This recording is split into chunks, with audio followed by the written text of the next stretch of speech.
We are 98.6% genetically identical to a chimpanzee. We're closer to chimps than chimps are to gorillas. We left our common ancestor about 6 million years ago. We have the same life cycle as any other animal, which is our parents mate, we're born, we grow, we mate, our parents die, all our friends die, and then we die.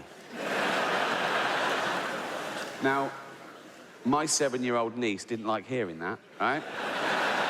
But I said, you've got to look. I said, stop crying. I said, you're 7, you know, today. So...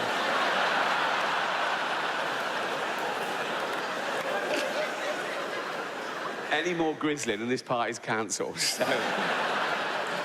let's take the first of those, right? Birth. It's already an odd one for humanity because the human being is born before the end of its natural gestation period. And by that, I mean, because of our evolution, our brain is so big, we have to get that huge head out early. That's why the skull is in parts and supple, right? And then we have to carry on gestating outside the womb. That's why we're so useless. Compare us to other mammals, right? A giraffe is walking along, it goes, oh, I'm proper pregnant, right? I'm gonna have a baby giraffe right here, right? Yeah, there it is. See you later, right? And the baby goes, Mum, can I get a... It's got to be fucking ready, right? We're helpless, right? Just think of that, right? 9 months, we're just growing in this perfect environment, just like that. Just everything's... It's like being a little Kate Bush video, right? And then suddenly, and you're being squeezed out of an hole near an arse. You're covered in shit, they're screaming. You go, I can't breathe. Someone goes, yes, you fucking can, right? That's the first 1 second of life on Earth. You don't know where you are. You can't choose where you're born. I was born in a place called Whitley Estate in Reading, right? Yeah, no, I wouldn't have chosen that. I'd have chosen Hampstead. I did choose Hampstead. It just took me 45 years to be able to afford it, right? Very different, my upbringing, you know. Take the little cunts, all right? Judge goes, you're a bigot, 20 years. Now, he shouldn't get more for shooting a dwarf. If anything, it's a harder shot, isn't it? Like, if I was that judge, I'd go, what, you shot a dwarf at 100 metres, yeah? Fucking props, that is... 5 years in the army. Get him in the army. I feel bad about that joke because I was reading about the tough time dwarves have had through history. Like in medieval times, they used to torture them and kill them. They used to put them in barrels with spikes and roll them down the hill for a laugh, right? And then in Victorian times, they'd stick them in the circus and make them do dangerous fucking things. And then as late as the 1980s, right, I remember colleges used to have events like dwarf throwing, where they were like darts on a thing, or dwarf bowling. And eventually someone said, what the fuck are we doing?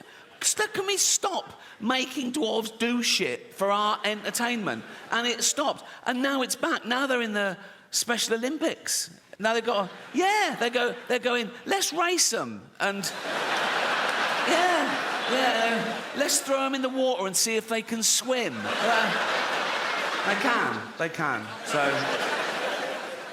it needs a bit of work, that one, doesn't it? I don't know. People don't realise how much goes into one of these tours. My last tour, I did 60 new material nights, then I did like 25 work-in-progress shows, then I did an 85-day arena tour around the world, honing it all the time.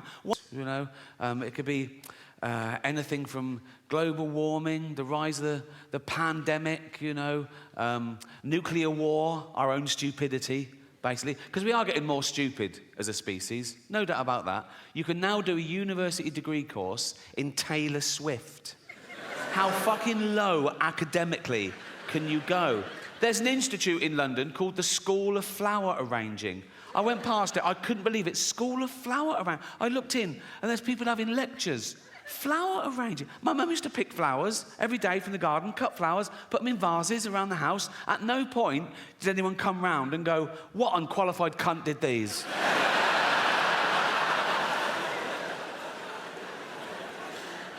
Yeah, the Earth is in a terrible mess, and it's my fault, my generation's fault, and the generation before, the boomers. with their deforestation and their fossil fuels, ruining the ozone layer, raising the temperature by a few degrees, so parasites, you know, bacteria, and these zootropic pandemics are just going to get worse and worse. Like, if you're 20 years old now, you're going to have a very different middle age to me. I've had the best 60 years of civilization, right? But if you're 20 now, in 40 years' time, you're going to be in your house wearing a mask, crying. Like you do now over jokes.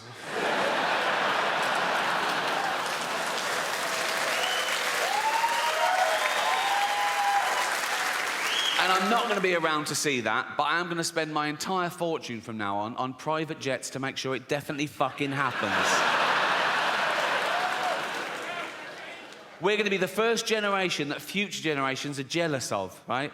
Because we had it all, and we're using it all up. We're using up all the fresh water. We're using up all the fossil fuel, right? Usually you look back in history and you feel sorry for it. You go, oh, how did they live like that? Oh, how did they get around? No indoor toilets. I've got 9 toilets in my house. And sometimes I just run around flushing them for a laugh, like that. Just so that in 40 years' time, Greta Thunberg has to shit out of a window.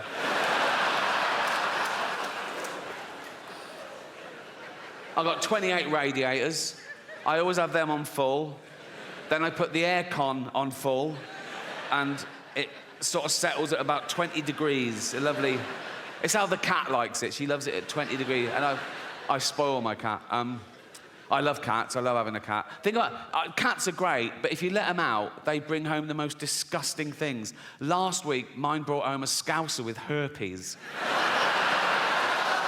And it wasn't quite dead, so I had to get it by its legs and crack its head against the table. I go down to Dover for the day, right? And I look out, right? I look for a boat, and I see a dinghy with about 60 of them, and I go over here, like, right? And I pull them into shore, and I go, women and children first. They go, there are no women and children. Just you lads, is it? Just come on, lads. Come on, lads. If I go down there one day and there's no boat, I am absolutely fucking gutted. I just sort of wander into town, and I stand by the traffic lights, and I wait for a big lorry to pull up, right? And I look underneath, and there's a lad sort of clutching like that. And I go, where you headed? And he goes, Gary Lineker's house. I go, it's just down there.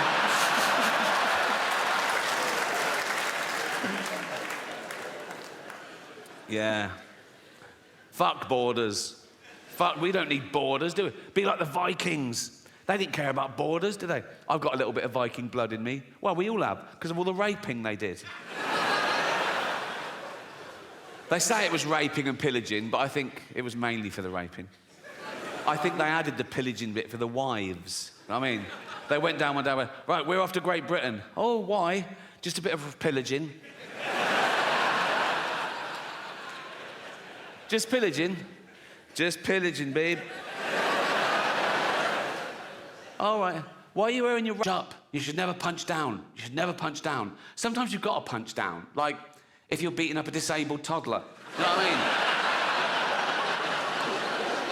mean? If you punch up, you'll miss the little cunt and he'll win, you know?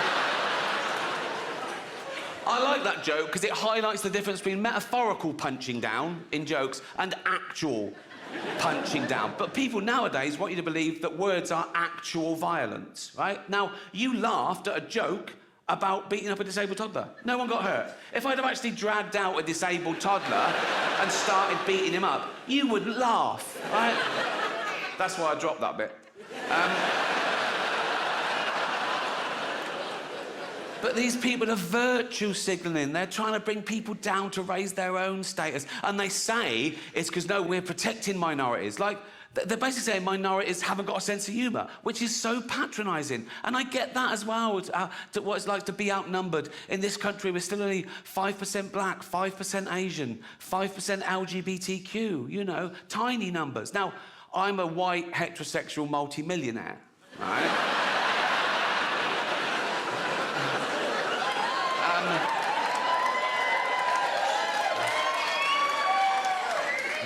There's less than 1% of us. But do I whine? No. Do I don't mind. I just get on with it. Come on, Rick. Come on, Rick. Just keep I'm like Rosa Parks. Do you know what I mean? I'm like... Except I fought for the right to never have to take a seat on a bus. But...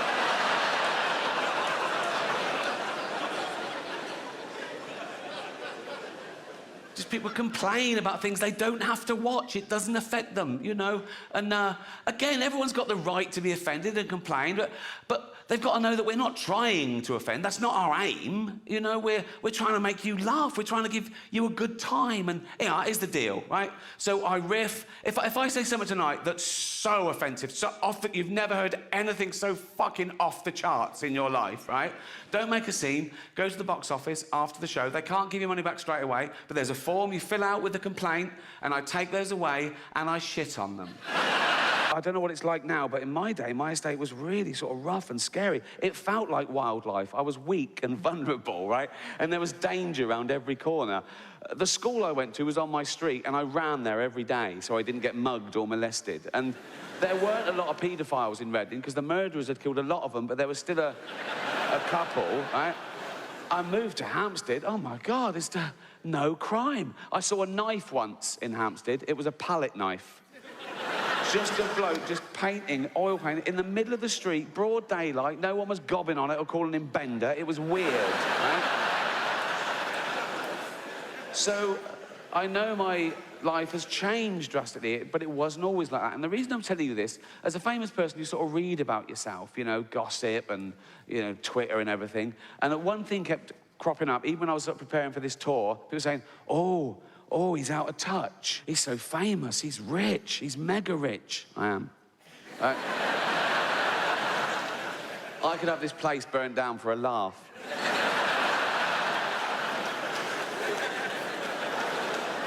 No, but they say things like, oh, he's an observational comedian. How can he say things that relate to ordinary scum? And I say, don't call them scum, right? But even the papers, they try and get around to it. I do interviews, and they'll always be able to say, oh, do you always fly first class? I go, no, often private. Right? And the number of times I've answered this question, right? They say, do you know how much a pint of milk is? It was meant to make you look out of touch, and I don't know, but that's irrelevant, right?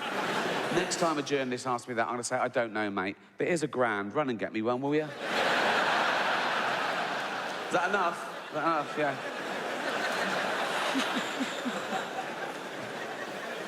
Anything that exists is by definition part of nature and is explainable. If not now, then eventually.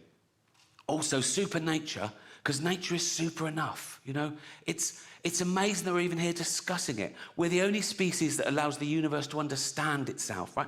The chances of us being here at all, the chance of you being you, existing now, the chance of that sperm hitting that egg, is 400 trillion to 1.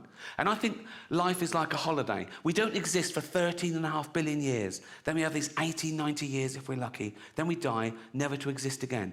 And some people are even offended by that. They go, you can't say that. It can't be chance. It's too good. Someone must have made it all. And, you know, I'm too special. I can't just not exist. I'll live again.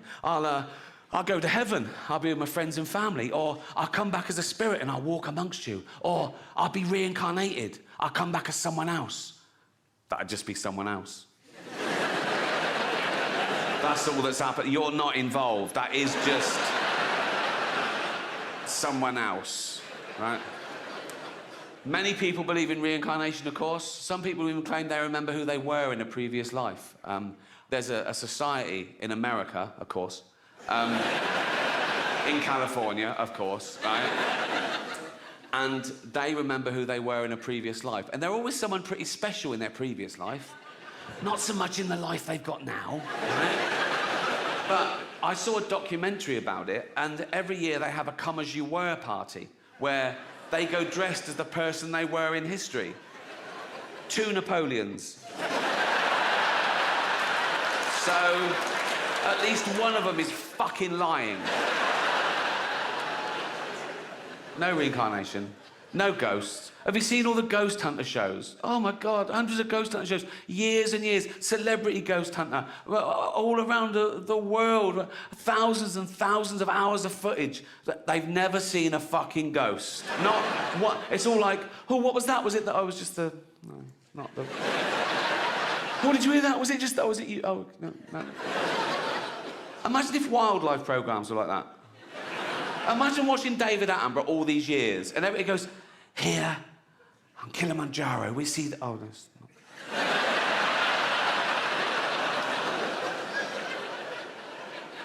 And by the banks of the Limpopo, the elusive... Oh, it's not. You'd stop watching the cunt. I've never seen a ghost. The pedo hunter shows, on the other hand... There's usually a couple in the crew, just in case, you know what I mean? Particularly if it's a BBC production. Oh, shut up. Basically, because we are getting more stupid as a species, no doubt about that. You can now do a university degree course in Taylor Swift.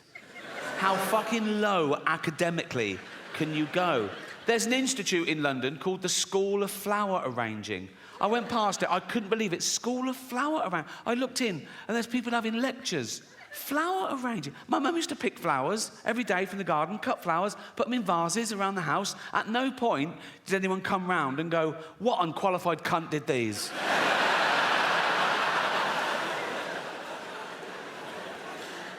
Yeah, the Earth is in a terrible mess, and it's my fault, my generation's fault, and the generation before, the boomers, with their deforestation and their fossil fuels, ruining the ozone layer, raising the temperature by a few degrees, so parasites, you know, bacteria, and these zootropic pandemics are just going to get worse and worse. Like, if you're 20 years old now, you're going to have a very different middle age to me.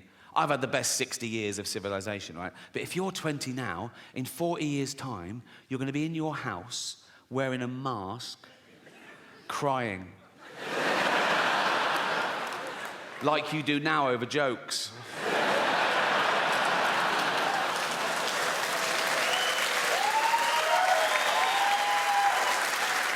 And I'm not going to be around to see that, but I am going to spend my entire fortune from now on private jets to make sure it definitely fucking happens. We're going to be the first generation that future generations are jealous of, right? Because we had it all, and we're using it all up. We're using up all the fresh water. We're using up all the fossil fuel, right? Usually you look back in history and you feel sorry for it. You go, oh, how did they live like that? Oh, how did they get around? No indoor toilets. I've got 9 toilets in my house. And sometimes I just run around flushing them for a laugh, like that. Just so that in 40 years' time, Greta Thunberg has to shit out of a window.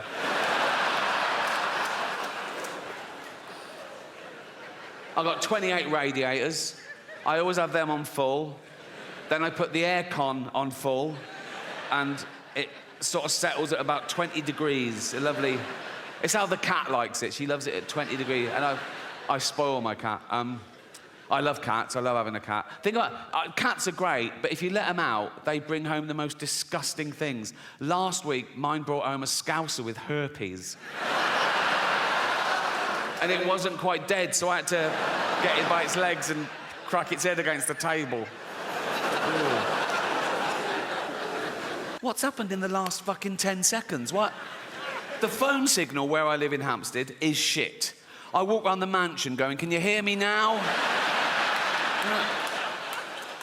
And if you make a phone call in the lovely cobbled streets of Hampstead, you can have 5 bars, having a chat, lovely. Well, you go one step in the wrong direction. Do you know why the phone signal's so shit in Hampstead? Because everyone's posh there.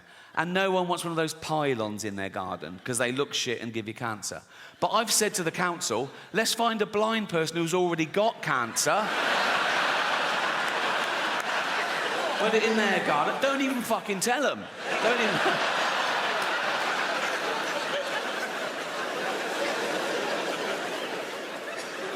But never mind inanimate objects, people annoy me the most. Oh, I say this once a day as well. I go, there's always someone who fucking ruins it. Do you know? Like, what? we were on a flight to San Francisco a while ago, me and Jane, right?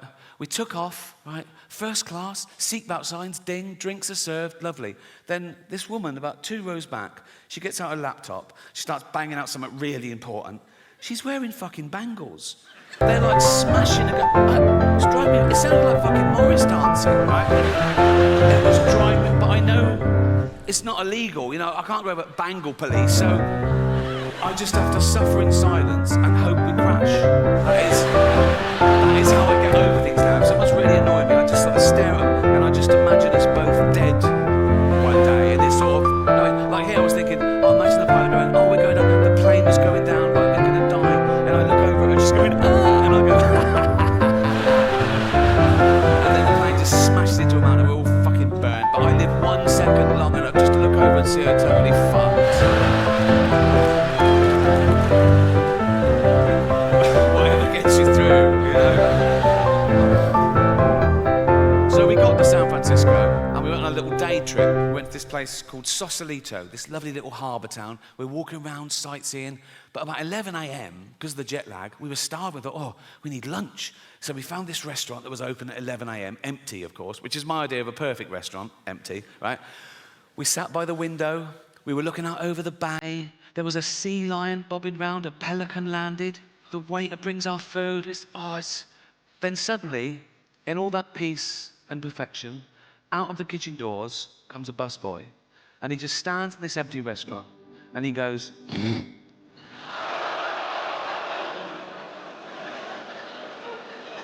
I looked at him. I looked at Jane. Jane didn't even look up. She just went, nothing we can do. So I'm all alone, right? And the sweat starts. I just get a sweat, right? I go, okay, he's going to do it again. He's going to do it again. Sure enough, I bang my fork against the plate and I just look at him.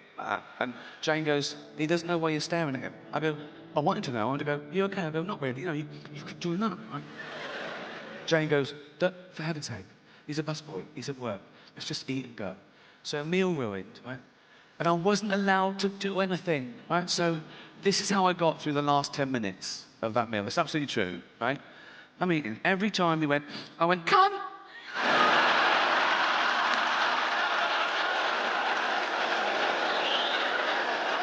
That is what you get. That is what you get.